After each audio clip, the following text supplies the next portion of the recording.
Okay, well, we are at noon on my watch. Thank you for coming to today's finance meeting. It's April 27th. Members present are board member, board president Margot Bellamy, member Higgins, member Jacobs, member Holloman, and myself, and Dr. Bishop, and Jim Anderson, and Andy, and we have Aurora and Dr. Stock, and Mr. Tom Roth as well, and Katie Grant, and Kathy Moffett is online as well. Also, Mike Fleckenstein, thank you. Okay, so we have a number of items on today's meeting, and the first is a request for audit plan topics. Okay, so currently our auditor is doing the P-card audit, and that's going to take another month probably. So school will be out by the time the P-card audit gets complete. And so I'd kind of like to talk through the timing and why I'm recommending these certain ones. And then of course, if there's other recommendations, I mean, it's ultimately not my call, of course. So the P-card audit will be done about just after school gets out. So for summer, wanted to pick one we hadn't done in a while that is doable in the summer because the staff works year round. And Student Nutrition put in a new software system in the past year and a half, Primero Edge, and their inventory control system is far better than what they had before, both at the schools and in the central warehouse. And we haven't done their warehouse inventory control since 2018. And we really wanted to give time for Primero Edge to be fully inculcated, and I think it is now. So that would be my recommendation for a summer audit, if the board concurs. And then for the fall, we're getting ready to roll out some new travel stuff, which will take place this summer, and in fact through the whole summer. So I think the first one in the fall, I would like to see travel, so we can look for any issues that are broad and kind of everywhere that we need to readdress early in the fall, so we can clean up anything on the edges for travel. And then by the time you do that, there's time for one more audit for sure in the second semester, possibly two, but probably not. And so I have two possible options in the fall, and not the fall, but the second semester. One is student nutrition cash receipts. Again, it's a good validation of Primero Edge, and they've also implemented a pilot where you got barcode scanning and some other stuff happening in some schools. And more importantly, student nutrition cafe managers haven't handled cash now for a year and a half. So if we wait until next spring, that gives Andy and his team time to make sure that they've retrained everyone in the summer, fall, that they've implemented tracking within their own system, and refresher training for anybody who might be struggling. And then in that second semester, that would be a good validation, one, that we're not mishandling cash, which would be bad, but they have such a high turnover rate. And I think everyone is aware was it almost 30 cafe managers vacant or new this year? It's an ongoing challenge. So I would recommend that for that reason. Another option we haven't done since 2017 is elementary school cash receipts. And we could do that instead of nutrition. But because we've so changed all the student nutrition systems, and they do handle cash every day, all day, or at least lunch hour and breakfast in some schools, that would be a good test and validation of the system and any internal controls. So those were my recommendations, but naturally, there's another one that we haven't looked at in a while. We did change the fixed asset board policy last year, and a fixed asset inventory would also not be a bad option. And I wouldn't be opposed to that at all. and it's a relatively simple, but also time consuming. And it would be probably focused at secondary schools and then just a little bit at elementary level. And by fixed asset, are we talking about how Any many? piece of equipment over Yeah. $5,000, Okay. if we said it's here, is it really there? We do have inventory management systems, but we're in a district where there's always a lot of change, Mhm. and people go from one school to the other. And sometimes elementary, we've swapped out maybe 20 elementary principals, or will swap out 20 elementary principals and then, okay. So fixed assets is also not a bad topic. I personally can't go wrong with it. I think the cash receipts though are, if there are training issues or implementation issues, that one's probably more problematic than a piece of equipment that costs more than $5,000. Do any board members have any thoughts? Online? Oh, I see a hand. President Melanie, yes? I do. More of a question. I don't disagree with anything that Jim has brought up. But two things that I'd like to know if it would benefit us would be, what about I get a lot of questions on public use of our rentals. And I don't know that that's an audit, but I don't know what that would be. And then the other would be sport fees for families. And I don't know if those are auditable items or if they're just internal discussion items. I'm just wondering what the staff feel. I think the sport fees, because of, what's that? Okay, good. I can talk sport fees. So we had to waive sport fees for a while this year because we weren't taking cash. So you would miss a big chunk of time. And then of course, really that full first year of pandemic. So you wouldn't have a recent database and possibly even the people in the positions to be able to accurately assess. I think you're talking the athletic waiver fees. Yes. And then of course the cash collection accountability piece, but I just don't think we have the information to be able to audit it. After this year, we next year we might be able to after next year, but this year, the whole first fall, we just didn't collect because.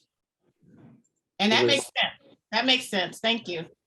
And I'll let Tom discuss. Yeah, Margot, this is Tom Roth. With regards to the rentals question, I think it's a fair topic. Okay. And the reason I say that, they're really kind of, there are three different subject areas.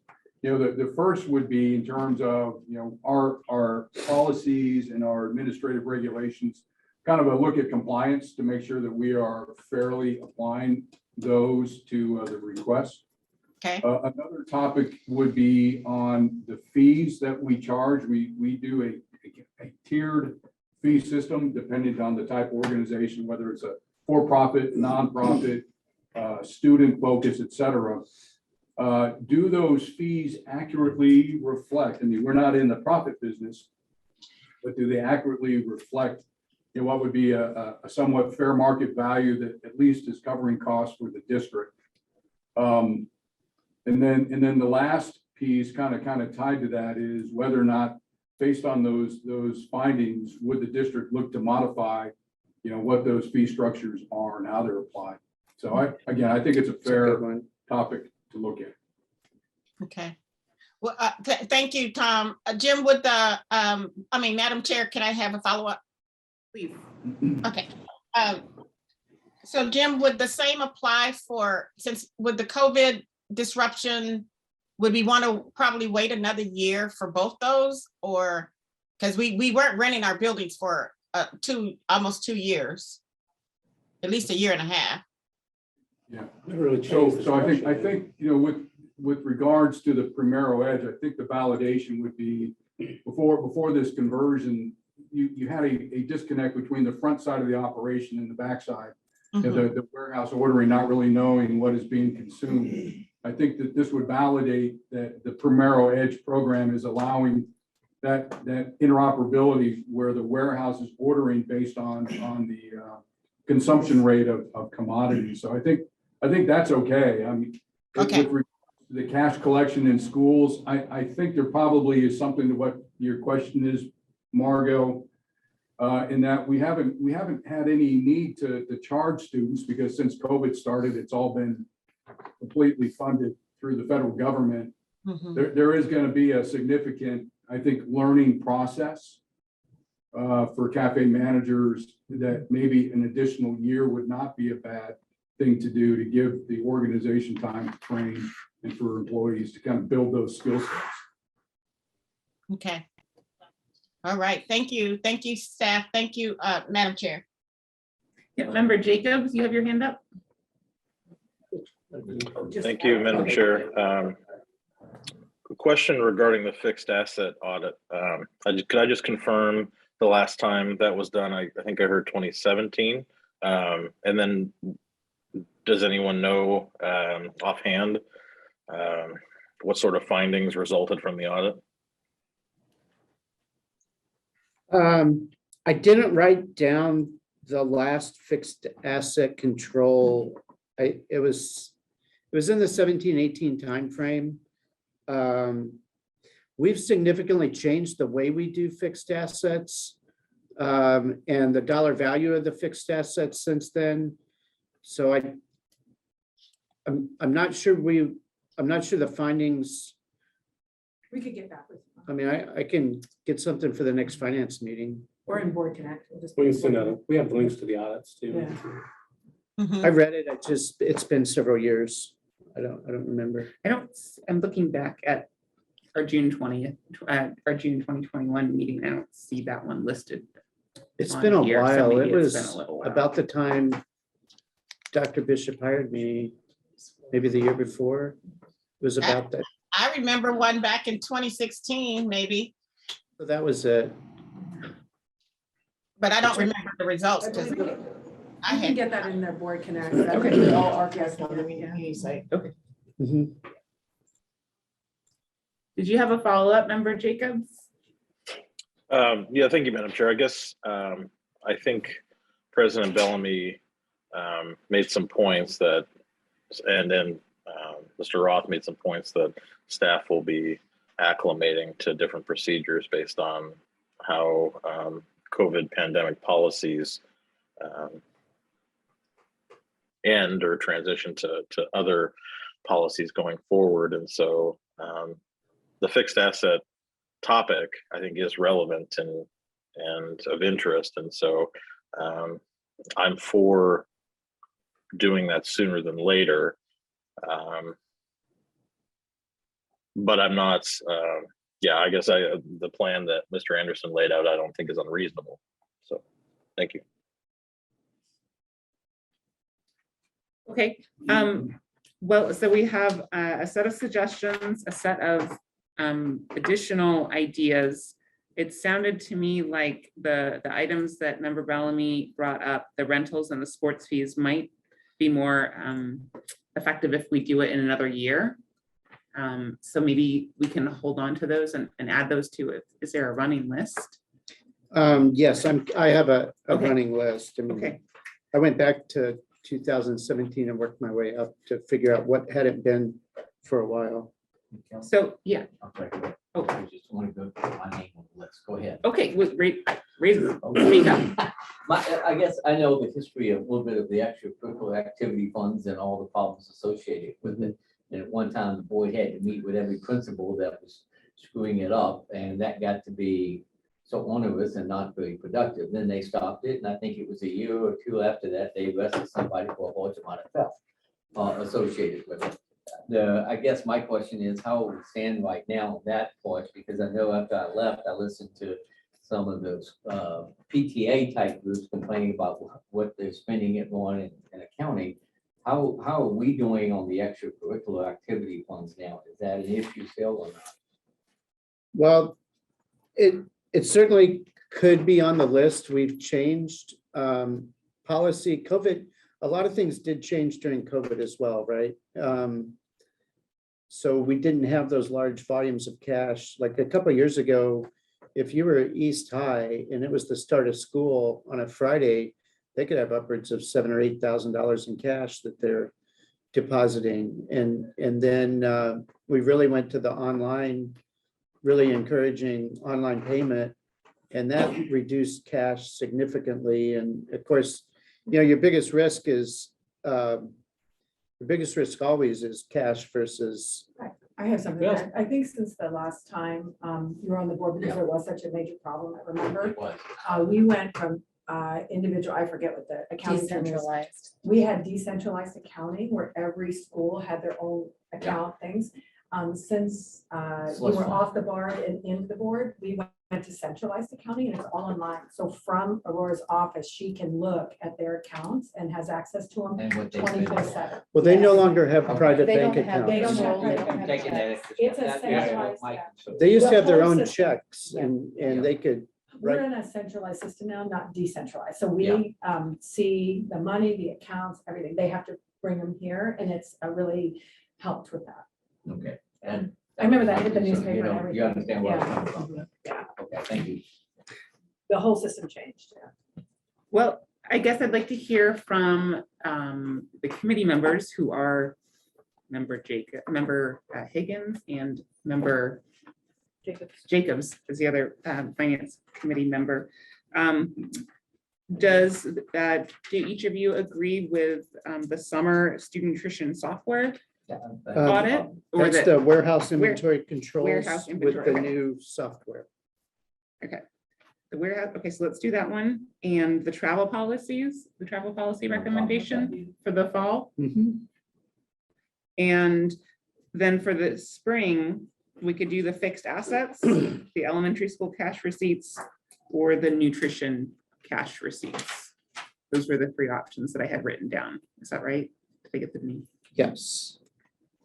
My own question is, the issue about the rates that we charge for facilities is something that can be looked at separate from an audit. That's more of a managerial type question that while our rates, what we want them to be, the audit may give us information, but it's not really an accountability kind of issue that way. It's more, to me, more of a management decision.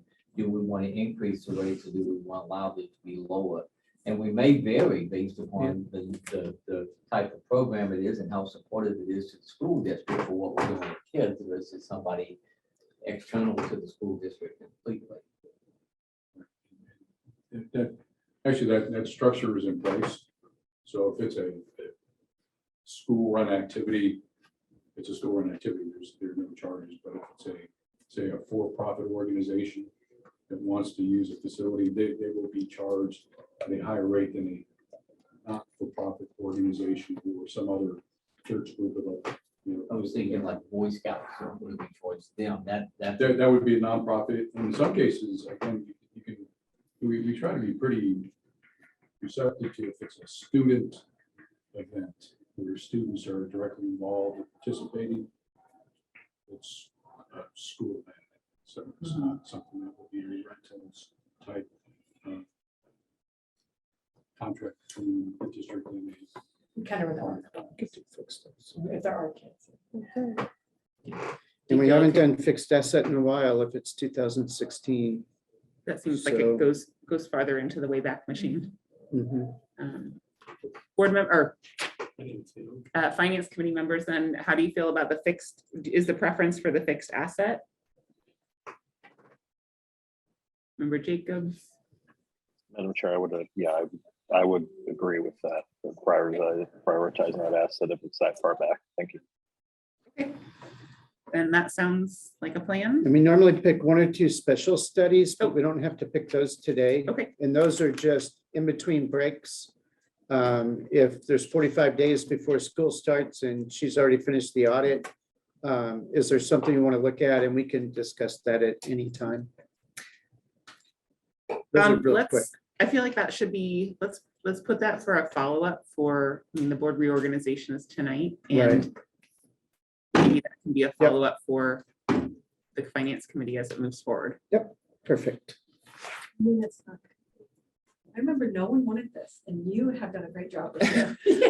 Well, thank you. Yeah. I don't have a crystal ball. I mean, I might be here next month doing the same Yeah. thing. I remember this was one where there were no takers, but you took it and you run the meetings well. Okay, well, let's move on to item number 2, the fund balance projections. General fund? And I saw Yes, sir. 2 printouts of the transportation fund. Are there? Here's a printout of the general fund. Yeah. Kelly. Oh, Twice. is that okay? I'm sorry. Yes, Okay, I can use that. all right. Is it all the same? It's, No, oh, this is no, that's 3 general pages. fund. Okay. It's 3 pages. Got it, 3 pages. Okay, I don't know how well I can see them. Okay. So we're starting on the general fund, going through and just kind of discussing the revenues first. Just looking at the local sources, our first one's the property taxes, anticipating being about 2.3 million down. These are all pretty well finalized at this point. The state sent us out their final foundation payments, so the state and local sources you see here are, that's really pretty much what it's going to be. The city did send us a letter saying they're going to short our May payment by this 2.3 million, so they are recouping this money back here really shortly.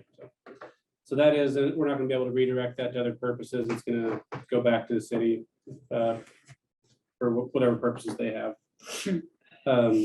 Student fees, those are fairly lower than what we had originally projected due to, like Jim said, the sports fees not coming in was predominantly where it's at. And then, you know, as that kind of normalizes, we didn't really change the budget for next year, but as that normalizes, we hope to get those revenues back. But it's just, you know, just COVID not having those kids, not having all the kids back to be able to play the sports. And then there was a quarter that LY Lower Yukon didn't utilize the King Tech third session. So we didn't get the revenue from that first quarter, but we didn't spend the money either. So it's not really it's kind of a zero sum there. Interest earnings, we have been losing money on our interest earnings, as if you looked at your own retirement account, you probably have been too. Friday was a big hit. Yeah, So- Dow lost 1,000 plus. Well, that's not reflected in here. This is only put through March that we have posted. But hopefully that'll turn around. This is all mark to market, predominantly just the loss of value in the funds that we have invested through the municipal investment pool is what's driving this. You know, a lot of our investments are in more conservative things. So if the Fed starts trickling up their interest rates, that might turn around a little bit, but probably not enough to really sway what the outcome is going to be. E-rates looking about normal is what we'd expect, and other local revenues are lower, predominantly to the facility rentals are included in there. So as those fewer facilities being rented due to the pandemic, then our rental revenues going down as well. Our foundation funding and the state sources, you know, this is again reflection of our lower ADM than what we had anticipated. So that's what it is. It's a little higher than we're anticipating. We're seeing a little more than what we had shown in our January projection. And that was due to some timing on impact aid payments that, well, I'll get to in a minute. The state hasn't, or the feds haven't pushed out the impact aid payments to us yet. So we haven't gotten hardly anything on that. And the deduction they use on the state formula is on a March to March cycle. So typically we get payments in January or February that go into the deduction for the current year, but we haven't gotten those payments yet. So our actual deduction of impact aid is lower than what it typically is this time of year. We do have the state and federal earthquake reimbursements in here. We didn't have a budget for them, but those are starting to pay back the district for, we'd authorized, you know, right after the earthquake, about $30 million in spending authority to be reimbursed by FEMA. We spent about, you know, a little over 13 between what we've actually spent and what we're planning to spend throughout the next year or so, about a little over 13 million. And we've gotten back about 10. So with this money for this year, we've got about 10 million. So we're almost done paying back the general fund. We're getting close. And then that'll be part of another separate topic on this agenda was the FEMA reimbursement, where, you know, once this money starts exceeding what we pay back to the general fund, what we do with that. So just kind of start that conversation and get that socialized with the board. Federal impact aid, that's still up in the air. We haven't gotten any payments yet. Hopefully we will. I think the state said we're supposed to get one partial payment here in a week or two, and then hopefully we'll get some more in May or June, get that squared away we'd like to see. But that's kind of a volatile one. That could very well change between now and the end of the year, depending on what the feds push out to us. Medicaid and JROTC aren't too far off. Medicaid, that's kind of one where it's based on the services we provide. So if students are staying home or doing virtual, it's hard to get in to provide those services for the speech language, things like that, and OTPT to be able to get those reimbursements. So it's kind of a function of just being a timing to meet with those students was a little bit less this year. So hopefully that comes back next year. And then the federal FEMA reimbursement. Overall, we're about almost 2% under what we had projected, about a little over $11 million. Not significantly different than what we showed in January, but it's in a little bit different categories with decreases in interest earnings, a little bit more state funding, and then a little bit less impact aid or the primary drivers of that. But really, overall, pretty close to what we shared in January. Any questions on the revenue side before we carry on? No, thanks. Carl. Carl, okay, Member Jacobs. Yeah, thank you, Madam Chair. Andy, did you say that the municipality is shorting our May payment for the local contribution for education funding? And if so, can you explain what the rationale for that was? Sure. So under the state education funding formula, there's a state cap at how much we can collect, and it's based on the amount of money the state gives us. Essentially, it's 23% of the basic need on this additional allowable local contribution. So with the reduction in ADM, it also reduces the amount we can collect for our general fund in the form of property taxes. So this is money we can't otherwise put in our general fund. Otherwise, the state will short us state money. So we're essentially just giving that back to the city, and it's going to come out of our May payment. So it just happens to be 2.3 million. It doesn't. That is purely coincidental to the cost of Okay. it. Yes, Yeah. it's not. But if they ask, we have a line item where to find the money. They have. Yeah, we- And then, Madam Chair, I have a question on a different topic if the administration is done. Thank you for the clarification. I have a question on a different topic if it's okay. Yeah, go ahead. I just wanted to note that Member Donnelly has joined. Thank you, Madam Chair. So a question on FEMA reimbursements, of the process that we're engaged in. I know that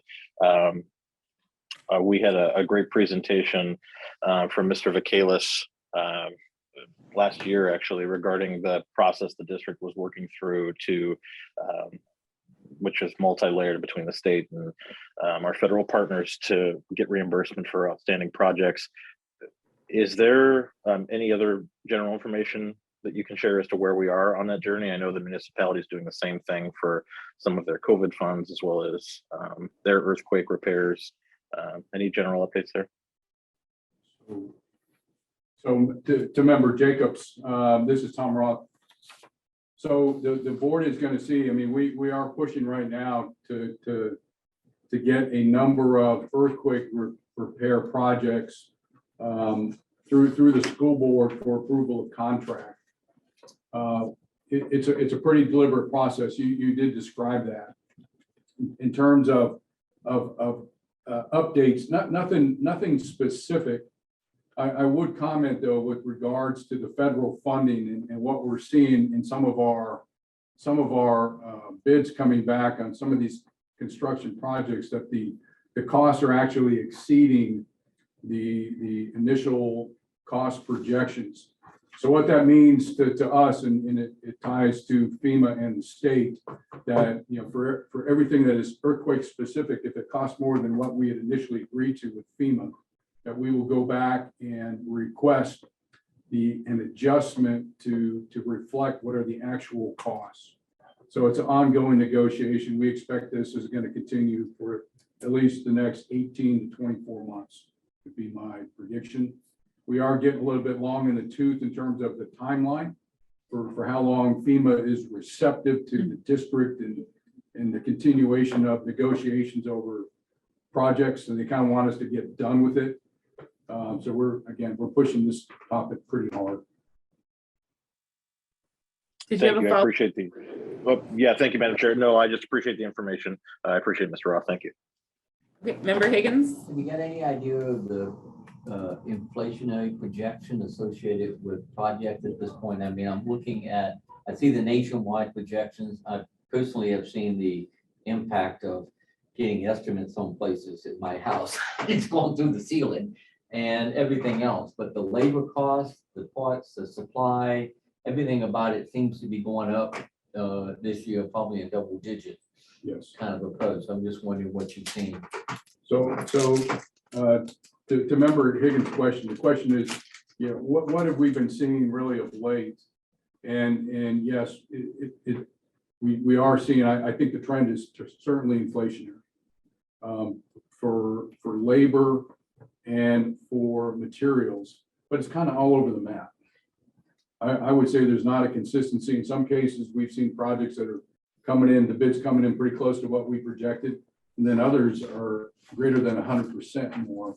And these are generally, you know, very informed estimates going into the RFP process. So we are seeing that, though. It's very hard at this point to predict what the outcome is. And some people have just said anecdotally that anything that you come up with an engineer's estimate on the cost in the last 6 to 12 months isn't worth the paper it's written on. Just don't know. You know, the other thing that throws it off is when we used to have 4 or 5 bidders and now we only have 1. Yeah, the Being number- able to project, there's a lot of people out there that seem to be not bidding on ASD right now. And I don't know when that will end. But that's it's hard to predict when it becomes much fewer people bidding. I remember not in the 90s, they'd go out for bonds and then they'd have to go out and ask for additional money in bonds after that. And then when I got on the board in 2008, the facilities were so overestimating for inflation that wasn't occurring that it got to be a question that way. So we went the other way. I think we're back to the earlier stage in the 90s where we're going to have to think in terms of inflationary factors when we start putting together something based upon what at least is reasonably projected nationally and in Alaska, so that we just do that. That just, it just, to me, it makes common sense that we're going to have to start including that. Thank you. Okay, so we can go to the next page. So on the expense side, under salaries, administration, professional, and clerical, all coming in about where we thought they would. Then we start kind of getting into some of these other categories that are outliers that are having more trouble with filling. And partially too, we did settle the totem contract and the teacher's contract. So those estimates are all in here now completely. So we don't anticipate any changes with those. But the teacher's assistants, you know, that's about 14% variance on our budget to actual.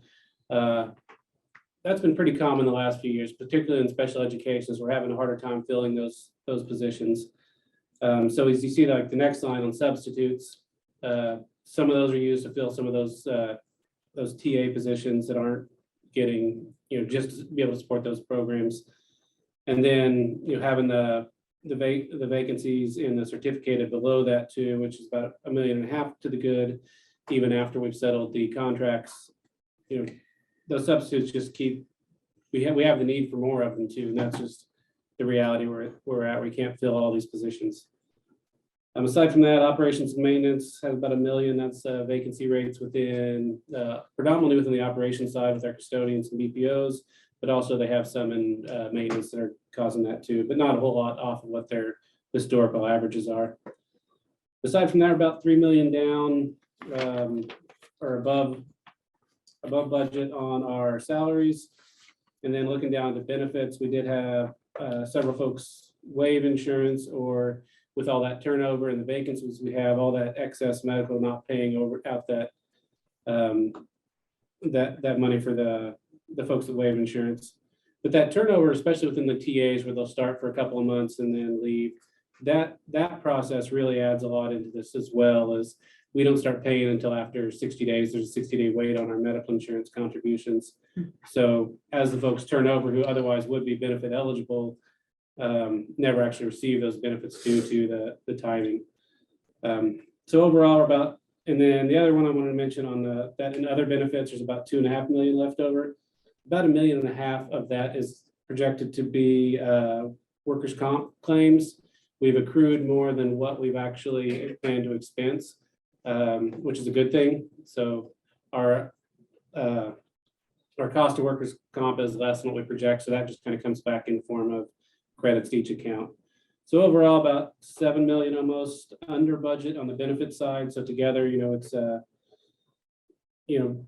we are doing pretty well as far as having 2 outstanding contracts that we didn't have baked into our budget originally.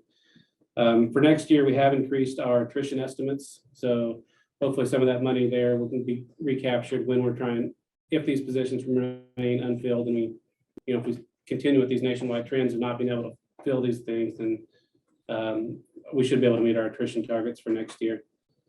Some salary benefits, those are all looking about where we thought they'd be. Under services, our utilities, heat and phone are a little bit over budget. We're making that up with savings on electric and water. It's just off a little bit on those, but not overall about 2% off. So it's going the right direction. So that's a good thing. The other one's travel registrations due to COVID, still not doing as much travel as what we would normally see in a year. So the other big one here I want to talk about is this unallocated, and this will tie in with the equipment down below in a little bit. But there's about $5 million hanging out there as unallocated funds that we anticipate going back into fund balance to some degree. $2.5 million of that is we rolled over that Dezego Evolve project. The board processed that and said, we're going to pay for this out of fund balance. We rolled that forward, we put it into the grant, and this is $2.5 million of that $5 million is just by virtue of rolling forward that budget authority that we're no longer going to spend. So that's just sitting out there for no one really to spend and just to drop back into fund balance. There is $1 million of that unallocated money that is going to go into that equipment line item below where you see that's almost $1 million over budget. And there's a board memo that is for your consideration on non-action coming up on Tuesday that is moving $1 million of Chromebooks from the SURSA Act grant to the general fund.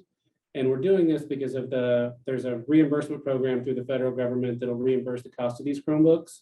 But if we bought it out of federal funds, they're not going to reimburse us with more federal funds. So we do anticipate getting reimbursement next year for this. But just as you look at it, know that unallocated will go down by $1 million and the equipment will go up by $1 million once that's approved. But I do have that baked into the projection. So when when you're looking at these in conjunction with those memos, just know that the fund balance isn't going to change because you approve these. That's what we participated in. And there's also on the same thing, I think there's $400,000 in projects for Bartlett for remodel some bathrooms that were destroyed, and then some retubing of the boilers that's necessary. So that will come out of that $5 million as well, and that goes into the other contracted services line item. I have a question on the bathrooms. Was that related? There was Yes, to somebody who the young tested. lady who came in. Yeah, can a year you ago. speak to that a little? Sure. Bit more? Be happy to. This is a good news story. Okay. So just to recap what occurred This a fall. year ago, young lady from Bartlett came in and spoke to the condition of the bathrooms at Bartlett High School. So I tasked the maintenance department who gave this mission to Miss Carrie Shivers, who is a project manager in maintenance, to go down and do an assessment with the school leadership. And the plan moving forward is to do a refurbishment of, I think it's 16 bathrooms in Bartlett to make them more acceptable. Kind of a school motif to the redesign, revamping all the fixtures, the partitions and the like. So we hope that we won't have a repeat experience of a student coming in and, schooling us about the condition of bathrooms in Bartlett High School. So our thanks go to the student for speaking up and Well, I drawing our think so. attention I mean, in a way. the bathrooms themselves were functional, but again, when you go in, you kind of look at them like, these could be a lot better. Yeah. So again, we Okay. just, you know, we want kids to have facilities that they're proud of. So that's. Thank you. I appreciate that. Okay, so we'll see that, and we'll be out on that meeting for the 3rd or 4th. We'll be out of state at the conference, so I just kind of wanted to talk through some of these items too, while I have you here in case you have questions before that. Please reach out to us if you do look at the memos and see it. So, but aside from that, nothing else is really kind of jumping out as outliers. Be about $11 million or so under budget on the expense side. So, you know, we've been able to manage our costs and the revenue we have pretty well this year. And then the next page is how that kind of translates into our fund balance percentage. And so our revenue is going to be below our expenditures by about $3 million overall, considering the circumstances this year. Not really that bad. But we do anticipate, if you scroll all the way down, we're at about 9.4% of our fund balance, which is pretty close to where we had it pegged in January, although the categories, of course, shift over time. But still about 9.4%. I think we're still maintaining our fiscal health, have healthy reserves to be able to meet any challenges we have at this point. So if there's any questions with that, happy to answer. Are there any board members with questions? Could I just ask a point of clarification back in the certificated section? Do you have a sense of about how many positions? I mean, if we are about $1.5 million off, I mean, over, Well, that's how many, under on I the mean, certificate, okay, that we have underspent. Yeah. And how many positions then does that reflect? I mean, that one's kind of hard to tell because our budget is based on, here's what we project an average salary to be based on, here's how many people we come back, and to some degree, what we think the contract might settle at, although we didn't put in, certainly not the full cost of that contract. And if you have movement throughout the year, it's hard to, but Yeah, I mean, 100,000 is an employee, but. We know it's at a one moving point, target. we had anywhere from 90 to 105 teachers, counting special ed, Mhm, that were vacant. mhm. But it was a moving target. It's whenever not you a pull it. static thing. It was Yeah. definitely not static, other than on the special ed side, which is more static than not. Okay. And we've had just under 250 teachers, so about on par with previous years. Turn in paperwork by the end of March to retire or move or something at the end of the school year. And we averaged about 250 every year. Earthquake pandemic aside, that seems to be about our average. So no, that we could tell, no big outflow. Great, thanks. okay, so we'll Get do into the transportation. transportation real quick. Yeah. We'll go through this one pretty quick so we can have time to discuss our other topics as well. Overall for transportation, we're about $1.5 million, 1.4 million under our projection for revenue, or under our budget. About 900,000 for the state and 500,000 planned for via the use of fund balance. So we don't record that as an actual, but it is in a budget line item. So overall, about 1.4 million short on revenue, although on the expense side, with you'll see it in the bus drivers lines under salaries, and on the contracted transportation line, you'll see a real reduction in the amount that we're spending on those, just due to vacancies, and you recall we weren't able to fill those a handful of routes from Reliant, so we had savings on the contract. To that end, at the bottom, you see that transfer to and from other funds. That was the budgeted general fund contribution that we originally had. We don't plan on making that, as we expect them to be about $500,000 to the good, their revenue versus expenditures. So their fund balance is going to grow even without this transfer from the general fund. So we're retaining those funds in the general fund. That's all. We don't have that reported in our projection for the general fund either. So that's good. Transportation fund, I mean, I guess it's not good in the sense that we weren't able to provide the level of service that we really wanted to. But from the finance perspective, the fund is healthy and we anticipate it being so for the rest of the year. The other outlier here is this contract for the bus union has not been settled yet, and that's in negotiation currently. So this amount should go down once that's settled, but still we expect it to remain, have a positive fund balance and be good going forward. Okay. Any questions? So I think the next one is the energy grant. I can cover that in about 20 seconds, and then we can move to talking about FEMA money. There is an energy grant that's going to come out sometime in the next 6 months. Capital Plans has been tracking it since January. And currently it's out for an RFI through Department of Energy. That goes through May 18. Then they'll spend the next few months developing the shells and templates for grant application and what are the rules and strings attached.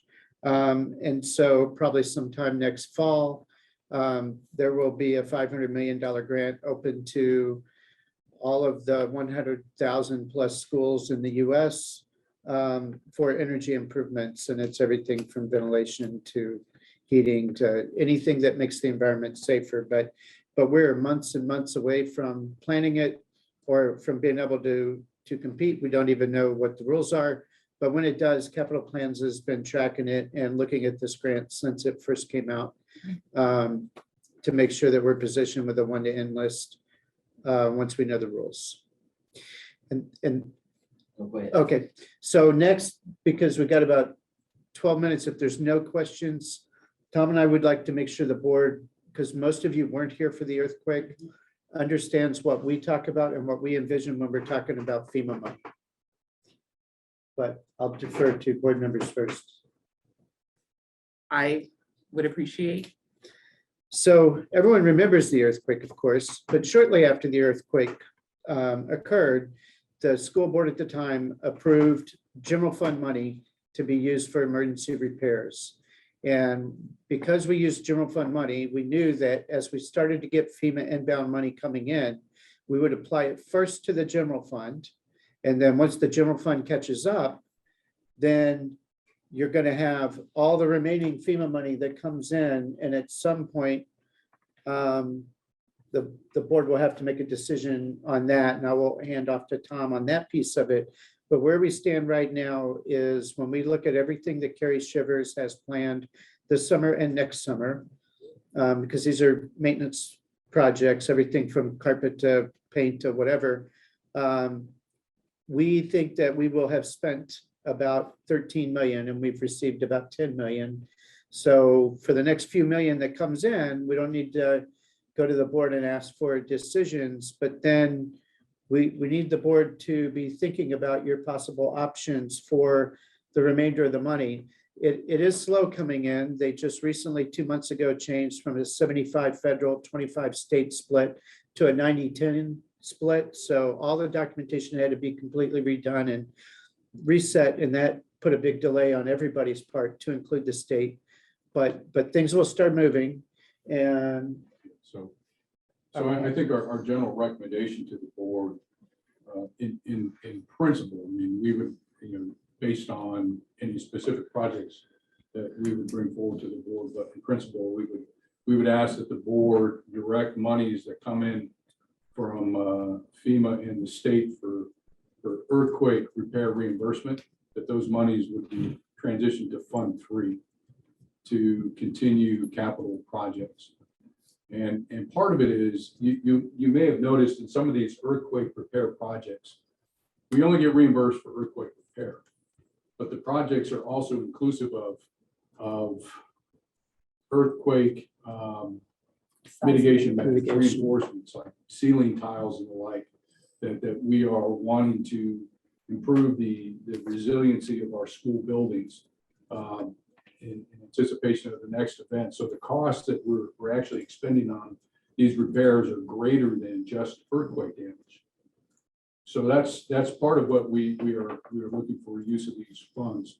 But also in light of the school bond not passing this year, that we are looking at a continuation of meeting capital major maintenance needs, that we would look for this federal money potentially and state money to pursue some of these projects over time. So again, it's just, we're wanting to condition the board to consider moving these monies as they come into Fund 1, that they will be transitioned to Fund 3. And you will have other people give you the other options, which there are other options. One is you could use it to pay down bond debt. And of course, knowing that if you use it to pay down bond debt, that's a legitimate use, and it would lower taxpayer, property owner taxes for a year. Exactly. Or use it to, in this case, augment, supplement a bond that didn't pass. And there's going to be a few things hitting the board potentially next fall as we start seeing the FEMA money coming in. Is one in Senate bill, I think it's 161 is the operating budget. Seems to have pretty good support on both sides of the House to repay the state bond debt reimbursement that was vetoed in FY17, 20, 21, and 22, and that's a tune of about $83 million. The first year, FY17, we did not go back to the taxpayers afterwards and increase taxes the following year. For 20, 21, 22, we did. So I've talked to a lot of legislators in the past week and a half. Some of them are going to want to push special projects that are important to them, but that always happens. There's nothing unusual about that. But there will be about 10 million-ish that would be very flexible to the board for any reason, because we use general funds initially. So that would be good to potentially consider saving to soften the FY24 fiscal cliff, as opposed to maybe hurrying up and spending it on a one-time thing. But then you've got that $70 million plus. And the way the verbiage is being worked right now, there are a lot of people legislators whose intent is for that to go back to property owners who paid taxes, because they paid after the fact, they paid more the next year to cover that. And there are also legislators writing in provisions to be able to use it for capital projects as well, so you don't have to bond again. So we'll see what the final language looks like. But between FEMA money and the state bond debt reimbursement, there's certainly going to be choices that the board is going to have to make earlier rather than later. And or Madam Chair, sorry, you might recall when that happened way back, it was under Walker. We put, I think it was a little over 4 million from our capital. And Tam was the president at the time. And so we had a fund balance. capital account. It was a fund balance in the capital account. Right. And we moved that 4 million over to cover it when it was, kind of that squeaky thing. And then we used 5.8 from the general fund. So, that it's a small amount of money, but everything is helpful as we look at all the work that we're going to be doing from all summer and all fall, trying to figure out FY24.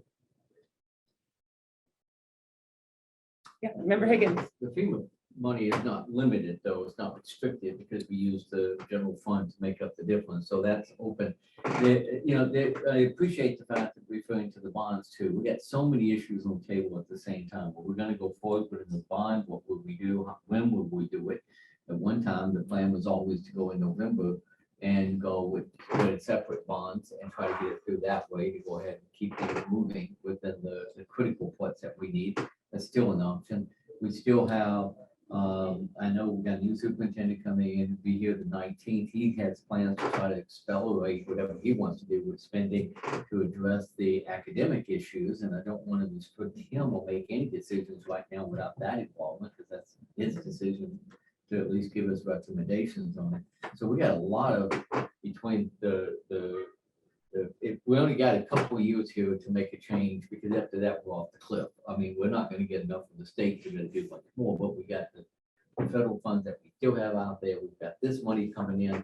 So we have resources right now, but given the urgency of focus on kids, academics, focus on this and focus on that, I don't see how we're gonna get to a decision here until, June timeframe to get some feedback, to give the new superintendent a chance to get his feet on the ground, to give us some involvement too. So I don't know what the time frame is that you think we have to get. I think the earliest we'd legitimately come to you would be the board meeting at the end of July for the very first time to even discuss it, because But most of it is to do what you said, save it. I'm concerned about the portions of the bond that didn't go through that are more safety related well. And how are we gonna handle that? Are we gonna push that back if that's a critical issue for safety with elementary or anything else? At what point does that, or roofs that really have to, we don't have a choice about replacing at some point? We may have some expenditures that are of an urgent enough nature that we can't delay it for the bonds unless we go like November. We could do that with a smaller bond kind of thing, or two multiple bonds, do the roofs on one big bond. That'll probably get a lot of support.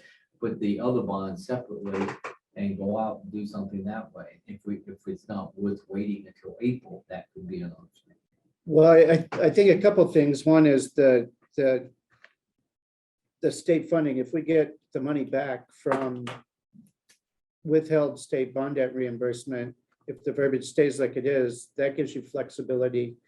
You're probably not surprised that I've already talked to people, and several of us have, just to see if November election were even remotely possible. And frankly, the focus on it being the very first ranked choice voting thing, knowing that they have to have all those systems in place to be able to prove that it can be audited and it was transparent and everything else, that it's really not an option for us this year to be able to pull off. It's just not a normal year. It's going to be the first year, and there's already people outside Alaska looking at it, wanting to send in teams of people who help, and people internal. So we'll know by probably May 18th, I think, is when the House and Senate will convene for the summer so they can start campaigning, and we'll know what our options are. And Tom's guys have already put together more than one option for chunks of money by priority. I recognize though that our deferred maintenance is so massive that it doesn't really replace the need for the bonding kind of issues at all. And I don't want the legislature or anyone else to think this is somehow eliminating our need for bonding, because they've allowed it to go down. It's going down so much the last 5 years, last 7 years, because of the assembly didn't want us to bond more than what we paid off. We couldn't do this. And so we've got such a deferred maintenance side, given our value of our total assets, the $2 billion, 2.5 billion, I guess, whatever it is. And what's needed just for routine maintenance is eating up the bond amount. I just don't want anybody to think that this is going to replace the need for a bond, or that we're not, you got to fix the roofs now before you got to fix the walls and the carpet and everything else. It's just a nightmare kind of scenario to me. We may have options though, and we'll know in a month, actually 3 weeks. Yeah, we're not doing it today. I understand that. I just wanted to say that the timing is everything. I agree.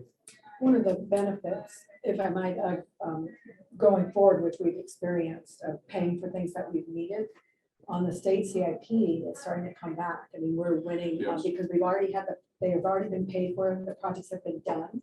On the state CIP, they're giving Anchorage back money. So it's coming from all different If sources. it passes, it's more than $30 million we're going to get for projects that we've already completed. Wow. That will have flexibility.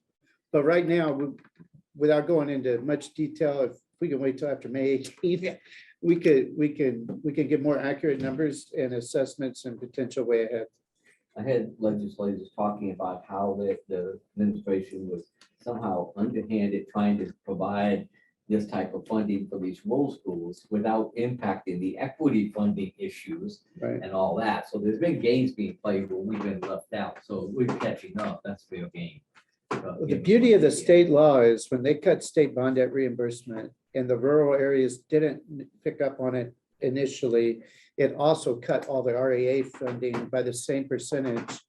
And then, so now you have pretty broad support for bringing back state bond debt reimbursement and the capital side for the capital grants, because without it, they don't get anything. That's right. So it's pretty broad support right now, I think. And to your point, you know, we think if the state does reinstate bond debt reimbursement, whatever percentage, probably around 40 to 50%, I think you double down.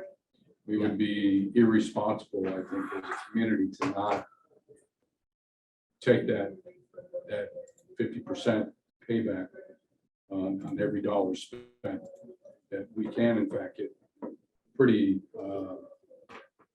aggressive is the right choice of words, but in terms of going after the needs of the district, and their needs, that instead of cutting ourselves short, that, you know, we would maximize the amount and convince the population that this is an opportunity to get healthy. Get all the roofs done at one time and do all this other stuff. That's really what be the plan that I would push to this, because you got the funding there, you got the public support before it goes away. We just got to get the state to pass the bond debt reimbursement. Well, we are at 1 o'clock, just after. Do any other board members have any final questions? I would like just to make a final comment, just to thank Member Jacobs and and Mr. Anderson for all of their help at the assembly meeting last night. And MJ and his team with the, and the chiefs actually with the input to do the memo to the letter to the assembly. So I just want to recognize that and thank everybody. We're at step 1, so we don't know how it's going to end up, but I really do appreciate everybody's hard work. Thank you. President Bellamy. Okay, with that, I'll entertain a motion to adjourn. Any seconds? Yay. All right, I'll second. Oh, I can't Point vote. of order. I forgot. I can't. We are adjourned. All right, thank you all. Thank Thank you.